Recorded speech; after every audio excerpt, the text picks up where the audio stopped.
히브리서 11장 7절의 말씀을 통해서 믿음으로 방주를 예비한 노아라는 제목으로 함께 말씀을 나누겠습니다. 우리 모두 뭔가를 준비하며 삽니다. 노후를 위해서 연금을 준비하고 또 비를 대비해서 우산을 챙기죠.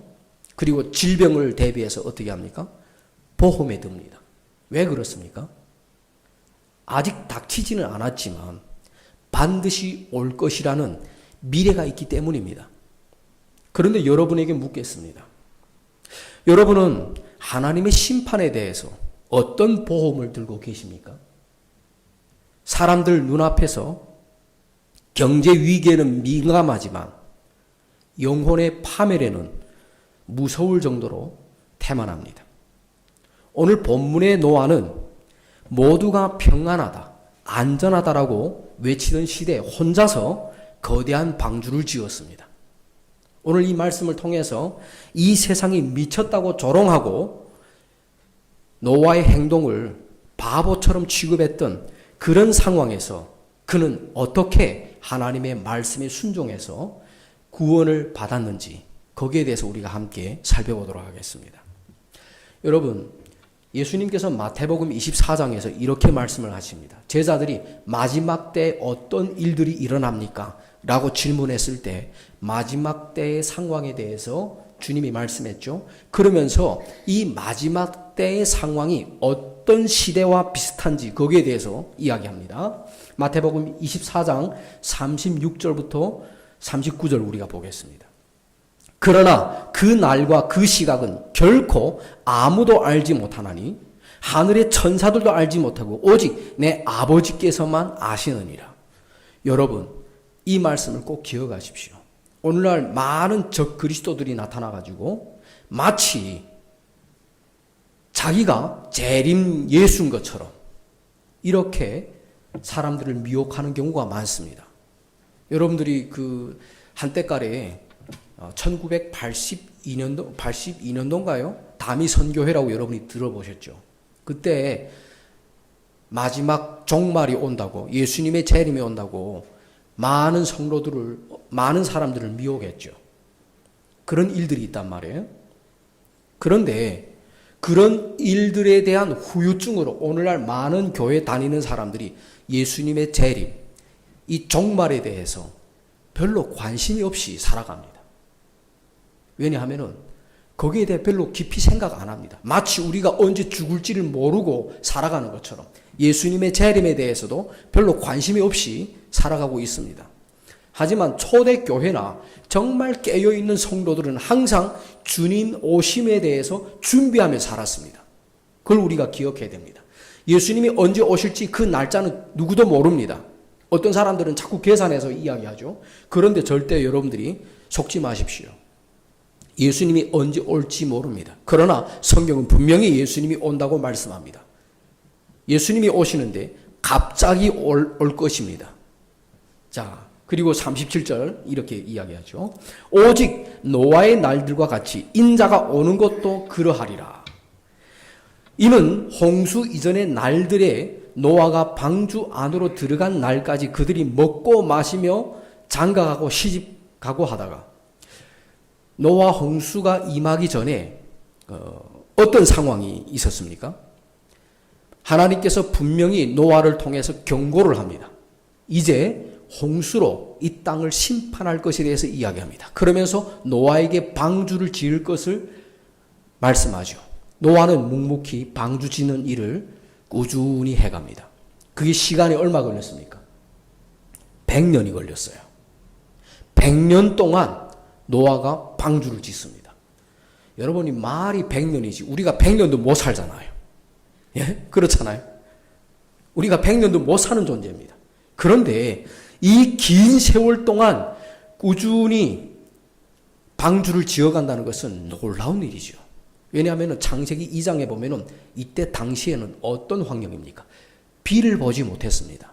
안개가 땅을 적시는 때였습니다. 비 한 방울 오지 않는 노아가 몇 세 때 하나님의 이 메시지를 받습니까? 500세 때. 500세 때 메시지를 받아요. 하나님의 이 경고의 메시지를 받습니다. 여러분 500년 동안 산 사람이면 산전수전 얼마나 많이 겪었겠습니까? 얼마나 많은 경험과 체험이 있었겠습니까? 그런데 비 한 번 보지 못한 노아에게 하나님이 이제 심판에 대한, 물로 심판에 대한 그 경고를 받았을 때, 여러분 상식적으로 생각했을 때 비를 한 번 보지 못한 사람에게 그런 말을 하면은 이해가 됩니까? 그래서 신앙은 상식적으로 믿는 게 아니에요. 우리 이성으로 깨달아진다고 해서 믿어지는 게 아니에요. 여러분이 예수님이 물 위로 걸으셨다. 예수님이 물고기 2마리와 빵 5조각으로 5,000명을 먹이고 나머지 12광주리가 있었다. 여러분이 상식적으로 이게 믿어집니까? 죽은 사람이 3일 동안 무덤에 있어서 이제는 악취가 날 정도로 시체가 부패해진 그런 상황에서 무덤을 향해서 나사로야 일어나라 외쳤을 때 나사로가 살아났다는 거. 여러분이 이것이 사실입니까? 여러분이 믿어지십니까? 이게 놀랍지 않습니까? 믿어진다는 게. 이게 놀라운 일이에요. 자, 노아 시대 때 사람들은 하나님의 메시지를, 경고의 메시지를 받았을 때 많은 사람들은 시집 가고 장가 가고, 이 말은 무슨 말이냐면은, 여러분 시집 가거나 장가 가지 말라는 말이 아니에요. 시집 가거나 장가를 가지만은 너무 일상생활에 매여 있는 상태를 말합니다. 하나님의 일상생활에 너무 매여 있다 보면은 하나님의 경고의 메시지가 들리지 않습니다. 여러분들이 교회를 오래 다녀도요, 하나님이 우리에게 이 말씀을 통해서 그때마다 경고의 메시지를 주는 거예요. 그럼에도 불구하고 많은 사람들이 죄에서 돌이키지 않고 계속 그 자기가 살아왔던 일상 속에 매여서 살아가는 이런 모습은 노아의 시대와 똑같다는 걸 우리에게 보여주는 거예요. 자, 홍수가 나서 그들을 모두 쓸어버릴 때까지 알지 못하였듯이, 홍수가 날 때까지, 죽을 때까지 그들은 잘 몰랐다는 겁니다. 인자가 오는 것도 그러할 것이기 때문에 예수님의 재림도 그러할 것이다 라고 말씀합니다. 그래서 오늘 본문의 말씀을 우리가 좀 더 구체적으로, 심층적으로 우리가 한번 살펴보도록 하겠습니다.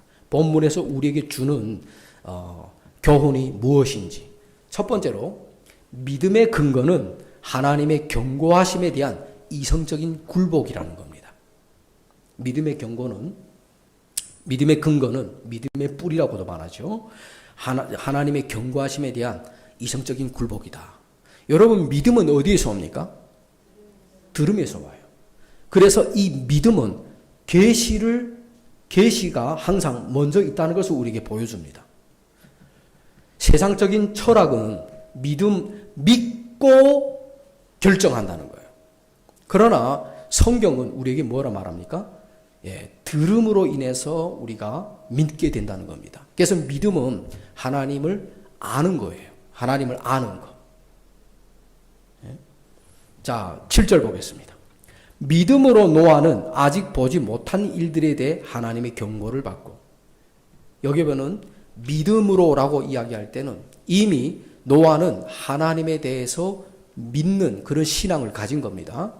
그 신앙이 어디에서 더 확실하게 드러납니까? 아직 보지 못한 일들에 대해 하나님의 경고를 받았다는 거예요. 다시 말하면 우리가 아까 보았던 말씀에서 하나님께서 창세기를 통해서 홍수 심판을 하겠다고 경고를 했죠. 그걸 노아는 보지 못했지만은 그것을 믿었다는 거예요. 그래서 히브리서 11장 1절에도 뭐라고 이야기합니까?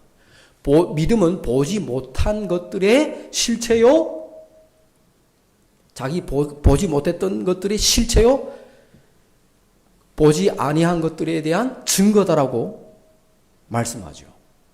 내가 보지는 못했지만 그것이 확실하다는 그런 믿음을 의미하는 거죠. 자, 창세기 6장 5절부터 9절에 보겠습니다. 하나님께서 사람의 사악함이 땅에서 커지고 또 그의 마음에서 나오는 생각의 모든 상상이 항상 악할 뿐임을 보셨더라. 하나님께서 이 우주 만물을 창조하셨을 때 하나님이 심판하려고 하나님이 창조한 것이 아닙니다. 우리 창세기를 보면 하나님의 형상과 모양대로 인간을 지으셨죠. 그때 당시에는 인간이 아주 완벽한 존재였습니다. 완전한 존재였죠. 죄를 짓지 않은 상태에서. 그러나 죄를 짓고 난 뒤에 어떻게 됩니까? 인간에게 저주가 임하죠. 하나님이 심판하죠.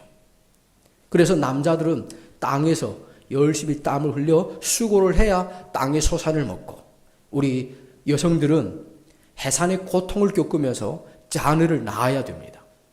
그러면서 그 전에는 그러면서 여자들에게 뭐라고 경고를 합니까? 이제는 여자들이 남자들을 바라보고 남자들의 말에 순종하도록 하나님이 하시는 거죠. 왜냐하면 아담이 하나님 말보다도 여자 말을 더 들었잖아요. 그래서 하나님이 이제 여자 말을 듣기보다도 이제는 여자들이 남자들의 말에 순종하도록 그렇게 하나님이 질서를 잡는 걸 우리가 볼 수 있죠. 그러면서 인간은 어떻게 됩니까? 너희는 흙으로 왔으니 흙으로 돌아가리라. 그때부터 여러분 창세기 5장부터 4장에 최초 살인 사건이 등장하죠. 죽음이란 걸 그때까지 모릅니다. 아담과 이브도 그리고 가인과 아벨도 죽음이라는 걸 몰랐지만은 가인이 아벨을 죽이죠. 최초 살인 사건이 등장합니다. 그러면서 5장부터는 가인의 후손들에 대해서도 나타나고 결국 어떻게 됩니까? 죽음에 대해서 나타납니다. 아담은 930세까지 살고 죽죠. 그리고 무두셀라가 제일 오래 살잖아요. 969년을 삽니다. 이렇게 사람들이 결국 수명이 정해지고 죽는 걸 우리가 볼 수 있죠. 그래서 죽었더라 이런 내용들이 기록된 걸 우리가 볼 수 있습니다. 왜 그렇습니까?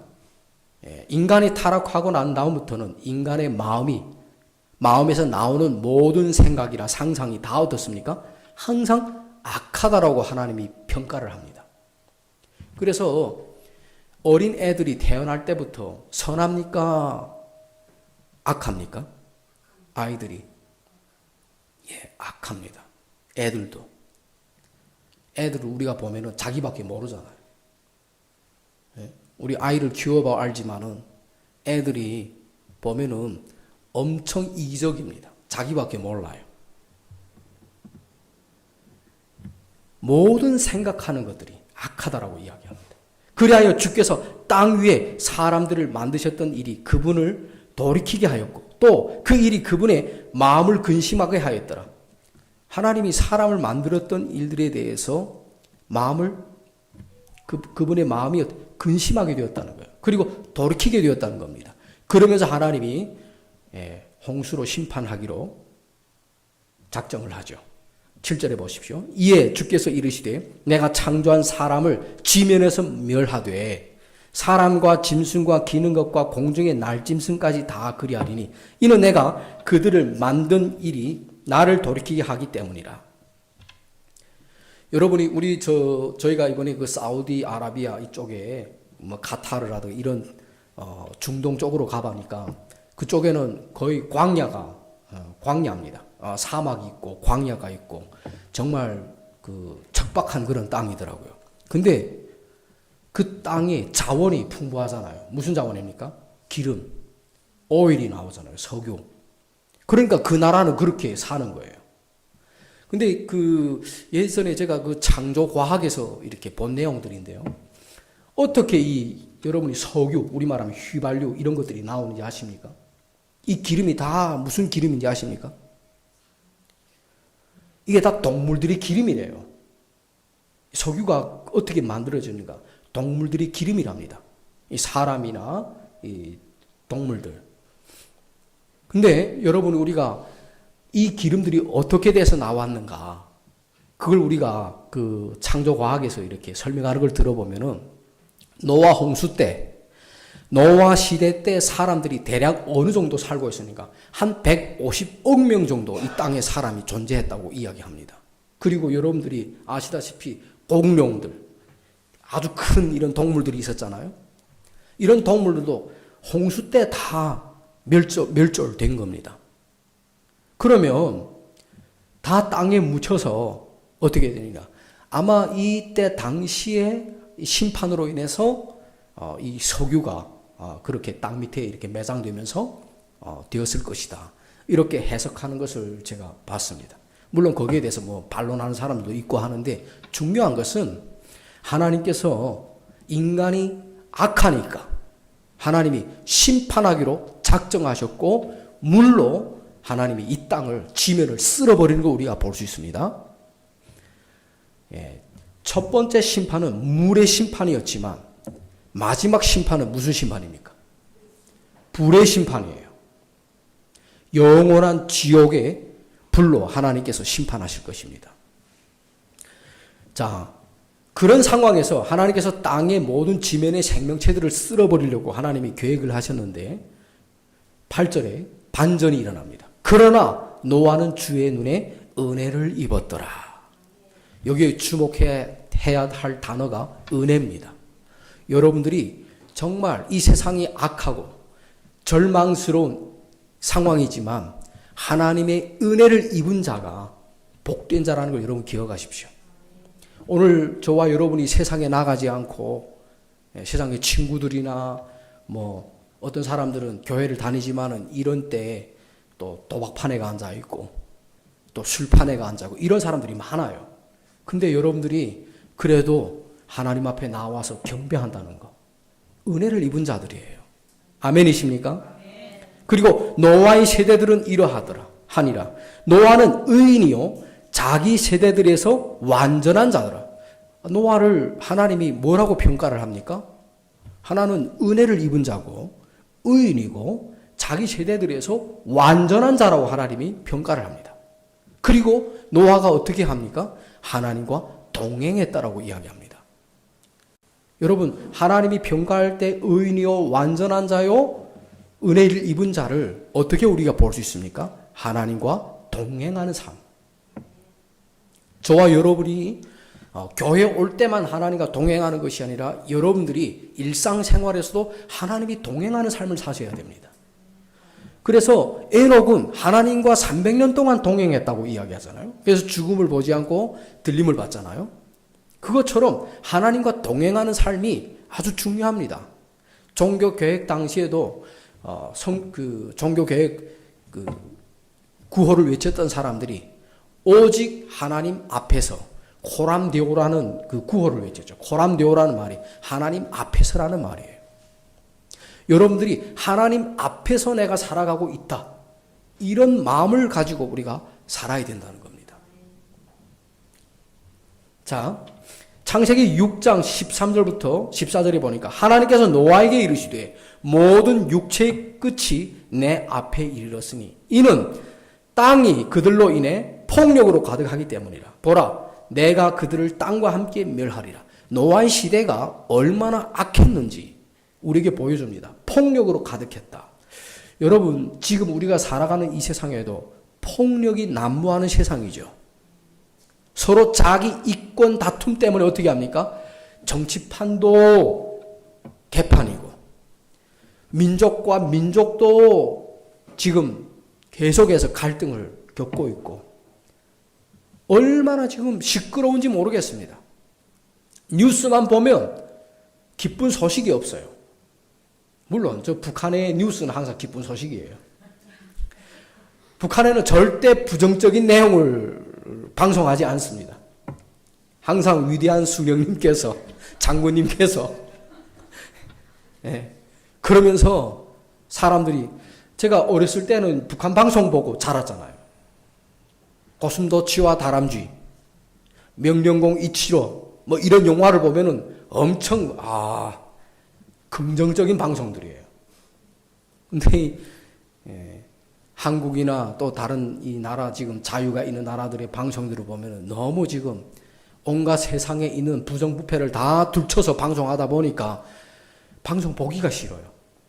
한때까지 제가 그것이 알고 싶다. 그걸 좀 보기 좋아했거든요. 근데 교회가 이 타락한 모습, 목회자들의 그 부정부패 이런 것들을 자꾸 방송 그거 보니까 보고 싶지 않더라고요. 왜냐하면은 자꾸 비판하게 되고 판단하게 되고 그렇게 되는 거예요. 여러분, 하나님이 이 세상을 볼 때 지금 어떻게 평가하겠습니까? 아니, 하나님께서 나를 보실 때 나의 이 영적 상태를 평가를 하면은 정말 나는 은혜를 입은 자고 의인이고 완전한 자고 하나님과 동행하는 그런 삶을 살고 있는지 저도 말씀을 준비하면서 부끄럽더라고요. 너무 제 자신이 연약하고 부족해서. 나는 노아보다도 노아는 자기가 보지도 못했고 전혀 경험하지 못했던 그런 경고도 100년 동안을 준비합니다.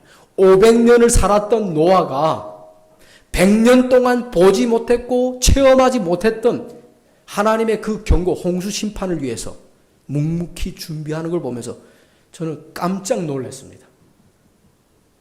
그래서 하나님이 노아를 당대의 의인으로 인정해 주셨구나. 자, 그러면서 너는 고펠나무로 방주를 만들되 방주 안에 방들을 만들고 역청으로 그것에 안팎을 칠하라. 이 고펠나무는 보통 잣나무, 전나무라고도 합니다. 나무들로 이제 방주를 만들죠. 근데 여기에서 우리가 주목해야 할 단어가 뭐냐면 역청이라는 단어예요. 이 역청이라는 단어가 어떤 의미를 가지고 있냐면은 그 역청이라는 의미가 원어를 볼 때 어근이 같아요. 어근이 같아가지고 역청이라는 것은 우리가 기름이죠. 그걸 이런 나무들로 방주를 만들고 그걸 안팎으로 칠을 합니다. 왜 칠을 합니까? 물이 새지 않도록. 그런데 이 어근을 살펴보면 이 어근에 속죄라는 의미가 있습니다. 속죄라는 의미. 우리가 어떻게 죄 사함을 받을 수가 있습니까? 예수 그리스도의 보혈로 말미암아 죄 사함을 받죠. 예수님의 피가 우리의 모든 죄와 허물을 덮어주는 거예요. 노아 시대 때는 홍수를 피하기 위해서 구원의 방주에 들어갔지만 오늘 저와 여러분은 예수 그리스도라는 이 방주 안에 들어갈 때 하나님의 저주에서 하나님의 심판에서 우리는 안전하다는 사실을 믿으시길 바랍니다. 자, 그 다음 두 번째로는 믿음의 동력은 하나님에 대한 거룩한 두려움입니다. 우리에게 어떠한 동력이 있어야 됩니까? 하나님에 대한 거룩한 두려움이에요. 하나님에 대한 두려움이 없으면 사람들이 어떻게 할까요? 함부로 행동을 합니다. 내 멋대로 행합니다. 그러나 하나님에 대한 두려움이 우리에게 있을 때 이 마음가짐 자체가 달라지거든요. 여러분, 똑같이 하나님 앞에 제사를 드렸지만은 가인은 하나님께서 그의 제물과 그를 받지 않습니다. 아벨은 어떻습니까? 아벨과 그의 제물을 하나님이 받으셔요. 어떻게 그런 일이 일어날 수 있습니까? 거기에 보면은 믿음으로라고 나오죠. 믿음으로 드린 제사, 믿음으로 하나님과 동행했던 삶, 믿음으로 방주를 예비한 삶. 여기에서 우리가 알 수 있는 것은 믿음은 하나님에 대한 두려움이라는 것을 우리가 알 수 있습니다. 하나님을 경외하는 마음. 여러분이 어떤 아주 위대한 사람이라든가 또 존경하는 사람이 앞에 있을 때 우리의 태도가 어떻습니까? 겸손해지잖아요. 공손해지잖아요. 근데 저는 목회 현장에서 많은 사람들이 하나님에 대한 두려움, 경외함이 없이 신앙생활 하는 걸 제가 많이 봤어요. 또 하나님을 두려워하지 않았던 홈리와 비너하스, 하나님 앞에 마땅히 드려야 할 부를 드리지 않고 드렸던 이 아론의 그 후손들, 제사장들, 이런 사람들도 있죠. 그러니까 하나님에 대한 두려움은 하나님이 말씀하실 때 거기에 대해서 예민하게 반응하는 사람들이에요. 그 말씀을 그대로 받아들이고 순종하는 사람들이 하나님을 향한 거룩한 두려움을 가지고 있는 사람들입니다. 자, 오늘 본문의 말씀에 보면은 7절에 이렇게 나오죠. 두려움으로 움직였다는 겁니다. 경솔하게 행동하지 않았다는 거예요. 노아는. 하나님이 그 말씀하신 그 경고에 대해서 그는 두려움으로 움직였다는 겁니다. 하나님을 경외하는 마음으로 하나님의 말씀은 반드시 이루어진다는 이 언약에 대한 순종이었던 거죠. 그래서 여러분, 우리는 반드시 하나님에 대한 두려움을 가지셔야 돼요. 이 두려움이라는 단어는 공포라는 의미도 가지고 있고요. 또 경외하는 의미도 가지고 있고요. 순종하는 그런 의미도 가지고 있습니다. 그래서 우리가 하나님을 경외한다, 하나님을 두려워한다 라고 생각한다면 우리가 마음가짐 자체가 달라지는 거죠. 아니, 그 사우디 아라비아에 있는 사람들이 무슬림 믿는 사람들 보면은 어떻습니까? 그들은 복장이 거의 통일 복장이에요. 남자들도 다 긴 옷 입고, 그리고 여자들도 얼굴까지 거의 가리고 몸을 전체를 가리고 그렇게 해요. 왜 그렇게 하는지 아십니까? 첫째는 그 여성들이 그렇게 하는 이유가 남자들에게 음욕을 품을 기회를 주지 않는 거예요. 근데 이 여러분이 복장 변천사라는 게 있습니다. 역사적으로 복장이 어떻게 변화해 왔는지 그런 책들이 있어요. 거기에 내용들을 읽어보면은 여성들이 이 자기 몸을 노출하기 복장이 변화하는 그 시기가 여러분 얼마 되지 않습니다. 1960년도인가 그때부터 여성들이 그 남자들처럼 양복이라든가 이 바지를 입는 그런 시대가 도래하게 된 거예요. 그리고 여러분이 비키니라든가 이런 걸 입는 게 여러분 근래에 들어와서 발생한 그런 사건들이에요. 그때 당시에는 엄청난 충격적이었습니다. 근데 그런 걸 좋아하는 사람들이 어떤 층인지 아십니까? 항상 여러분 젊은 세대예요. 젊은 세대. 젊은 세대는 이 정욕이 불같이 타오를 때죠. 그리고 자기 자신을 항상 어디에 가나 나타내기를 좋아하는 그런 시대입니다. 그런 시기예요. 그러다 보니까 범죄율이 항상 어느 연령층이 많습니까? 젊은 세대가 많아요. 그래서 젊은 세대를 향해서 물불을 모른다고 그러잖아요. 물불을 모르는 그런 청춘이라고 그러잖아요. 근데 이런 복장의 변천사를 보아도 결국 점점 사람들이 복장이 변하면서 어떻게 되느냐. 물론 자기의 아름다움을 다른 사람들에게 나타내고 그걸 스스로 자기 자신의 만족이겠죠. 그런데 복장이 변하면서 어떻게 되느냐. 범죄율이 훨씬 더 높아졌다는 거예요. 그래서 여러분들이 복장이 거의 미국 같은 데는 성범죄율이 엄청 높습니다. 성범죄율이. 벌써 10몇 살짜리 아이들이 임신하고 낙태하는 일들이 어마어마하게 많아요. 미국은. 물론 보수적인 그런 사람들도 있지만 그리스도인의 신앙을 가지고 우리 저 신라 선교사님 같은 경우에라면 보면 여름에는 바닷가를 안 가요. 우리 저 신라 선교사님하고 저 그렉 선교사님이나 보면은. 왜냐? 바닷가에 가면은 여성들이 노출된 몸을 보여주잖아요. 그런데 가면은 시험에 든다고 안 갑니다. 지혜롭죠. 왜냐하면 시험에 드는 장소는 아예 가지 않는 게 지혜로운 겁니다. 예. 범의 입에다가 머리를 들이밀고 주여 물지 말게 하옵소서. 그건 어리석은 거죠. 도박 놀기를 좋아하던 사람이 도박판에 가서 내가 도박 놀지 않고 그냥 구경만 하겠다. 예, 100% 거기 안 씁니다. 그러니까 시험에 들 장소는 가지 않은 게 지혜로운 겁니다. 이렇게 복장의 변천사를 보아도 여러분이 저 사우디아라비아 같은 경우에라면 성범죄율이 엄청 낮답니다. 왜냐하면 얼굴을 볼 수 없으니까. 보면은 다 가운을 이렇게 입고 볼 수가 없는 거예요. 그러니까 여러분 우리가 스스로 자기 자신을 보호해야 돼요. 우리 특별히 젊은 청년들이 나중에라도 어디 자기 몸의 윤곽이 딱 드러나는 이런 옷들이라든가 그런 거 입고 함부로 다니면 안 됩니다. 예, 요즘에 우리 주변에도 사이코패스들이 얼마나 많습니까? 사이코패스들이 항상 여성들을 노릴 때도 보면은 특정한 그 복장을 입고 다니는 그런 것들을 많이 노린다고 합니다.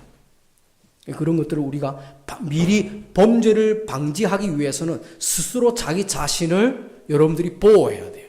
그러기 위해서는 하나님의 말씀대로 우리가 정말 겸손한 마음을 가지고 스스로를 하나님과 동행하는 삶을 사셔야 되겠죠. 자, 그 다음 잠언 9장 10절에도 보면 이런 말씀이 있죠. 주를 경외하는 것이 지혜의 시작이요 거룩한 일을 아는 것이 명철이라. 하나님을 경외하는 것이 지혜의 시작이라고 이야기합니다. 여기에서 경외한다라는 말이 야레라는 단어인데 공포, 경외, 존중, 그리고 순종 이런 의미를 가지고 있는 거예요. 여러분이 하나님을 존중합니까? 왜 아멘이 적습니까? 하나님을 존중합니까? 하나님을 경외합니까? 그러면 여러분들이 항상 하나님을 의식하고 살아라 그 말이에요. 교회만 하나님이 있는 게 아니에요. 여러분들의 골방에도 하나님이 계십니다. 그래서 성경의 마태복음에 뭐라고 말합니까? 은밀한 중에 계신 아버지께서 너희의 기도를 들으시리라 이렇게 말씀하죠. 여러분들이 골방을 여러분의 기도실로 만드십시오. 하나님과 기도하는 시간들을 여러분이 가지십시오. 그럴 때 여러분들이 하나님의 임재와 하나님의 인도하심을 경험할 줄로 믿습니다. 자, 그 다음 세 번째는 믿음의 증거는 방주를 예비하는 의지적 순종입니다. 7절에 보십시오. 자기 집을 구원하려고 방주를 예비하였고, 여기에 보니까 자기 집을 구원하려고 방주를 예비했다. 여러분, 노아는 하나님의 경고의 메시지를 듣고 자기 혼자만 살겠다고 준비한 게 아닙니다. 자기의 가족들을 위해서 준비를 하는 거예요. 여러분들이 정말 예수님을 구주로 받아들이셨다면 나만 구원받아서는 안 됩니다. 노아처럼 여러분들이 가장 가까운 가족들부터 여러분들이 전도하기를 위해서 힘을 쓰셔야 돼요. 아멘이십니까? 아멘. 전도하십시오. 정말 불쌍히 여기는 그런 마음을 가지십시오. 저도 풀리지 않은 숙제들이 있습니다. 아직도 저희 가족들 중에 많은 사람들이 주님을 믿지 않아요. 제가 제일 처음으로 이렇게 교회를 다녔거든요. 우리 가정에서. 그래가 처음에는 핍박이 많았습니다. 저희 아버지하고 어머니가 그때 당시에는 교회만 다닌다고 얼마나 다른 사람들은 나가 다 돈 버는데 너는 왜 교회가 계속 있는가고. 예. 그리고 또 제가 한국에 신학 공부하러 왔을 때도 결혼하고 우리 주은이가 그때 당시에 첫돌 생일을 세고 제가 한국에 신학 공부하러 왔거든요. 저희 집 사람은 그냥 중국에 있고 주은이 같이. 그러니까 우리 장인하고 장모님 그 친척들도 다 아니 군호는 한국에 나가 돈이나 벌지 집이라도 사야지 나가서 뭐 공부한다는 게 말이 되는가. 예. 그때 당시에는 저희 집사람도 엄청난 핍박을 압력. 왜냐하면 저는 듣지 못했으니까. 한국에 있다 보니까 저희 집사람이 엄청 압력을 받았습니다. 그럼에도 불구하고 저는 이것이 저희 하나님의 부르심이고 사명이니까 쉽지 않은 길을 걸어왔습니다. 간증을 들어보신 분들도 있겠지만 제가 한 달 동안 매일 라면 하나씩 먹고 제가 생활한 적이 있었습니다. 돈이 아까워서. 왜냐하면 생활비를 저희 집사람한테다가 왜냐면 중국에 있으니까 생활비를 보내줘야 되는데 한 달에 사례비를 제가 그때 당시에 30만 받았거든요. 30만 원을 제가 생활비를 보내줘야 돼요. 그리고 교회에서 제가 학교를 통학을 해야 돼요. 김포에 있을 때. 그래서 어떻게 하겠습니까? 예.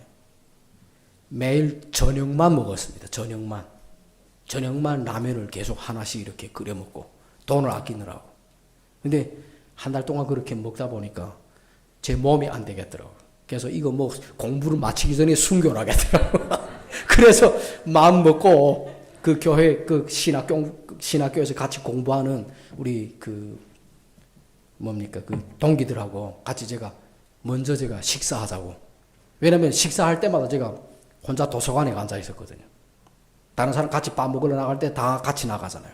그 백반집 이런 나가서 밥 먹는단 말이에요. 근데 저는 돈을 아끼려고 그때 당시에 백반집 가면 4,000원입니다. 그거 아끼려고 제가 안 갔거든요. 그 책이라도 또 더 사봐야 되잖아요. 근데 제가 그렇게 살면 안 되겠더라고요. 그래서 같이 식사합시다 하고 제가 같이 4명 같이 밥 먹으러 가서 제가 그날 밥 샀습니다. 한 몇만 원 썼죠.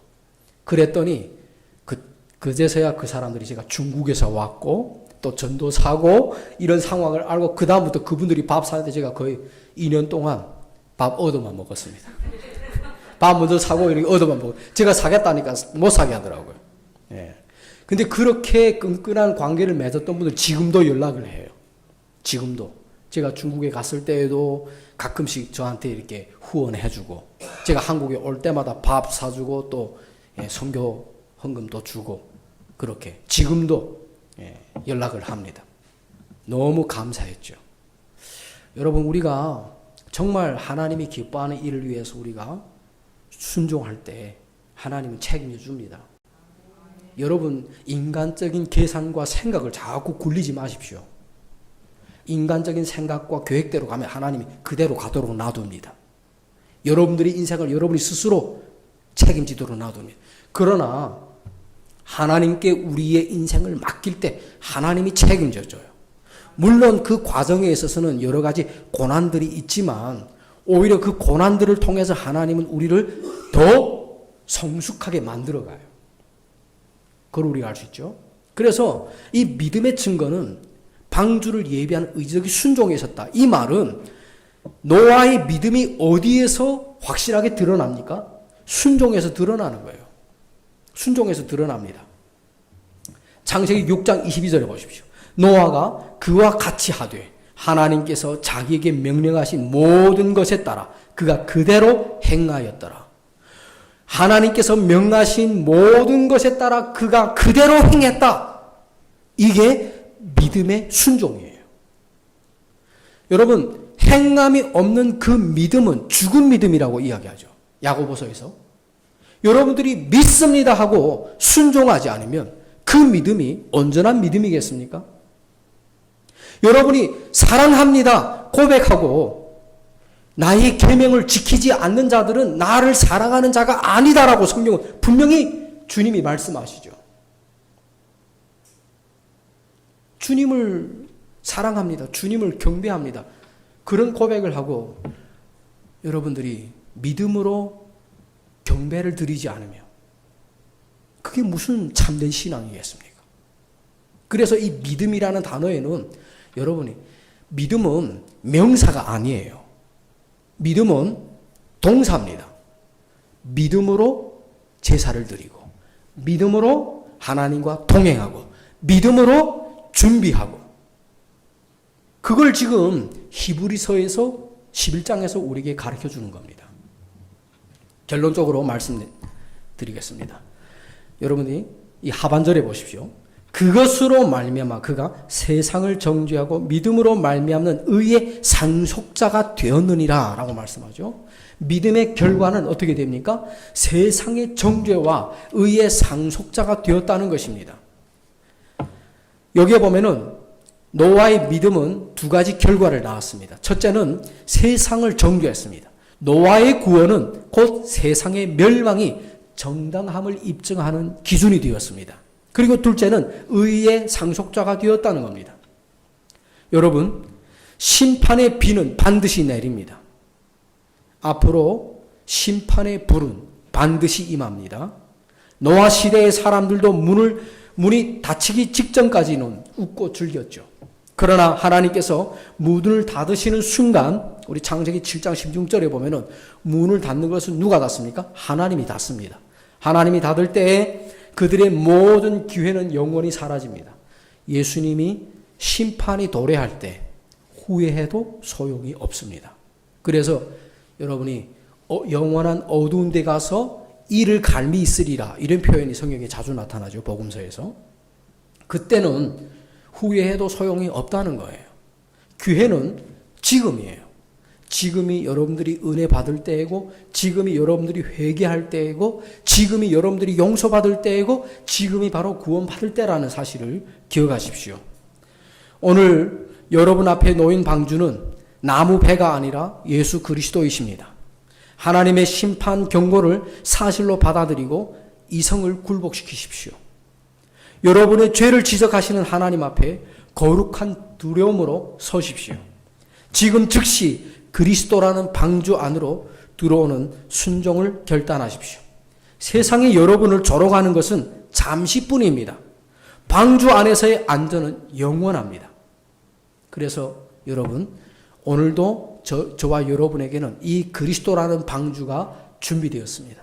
그 안에서 여러분들이 참된 믿음을 가지고 하나님과 동행하며 주님이 보실 때 은혜를 입은 자요, 의인이요, 완전한 자요, 하나님과 동행하는 자라는 그러한 인정을 받는 저와 여러분이 되시기를 간절히 소원합니다. 우리 같이 기도하겠습니다.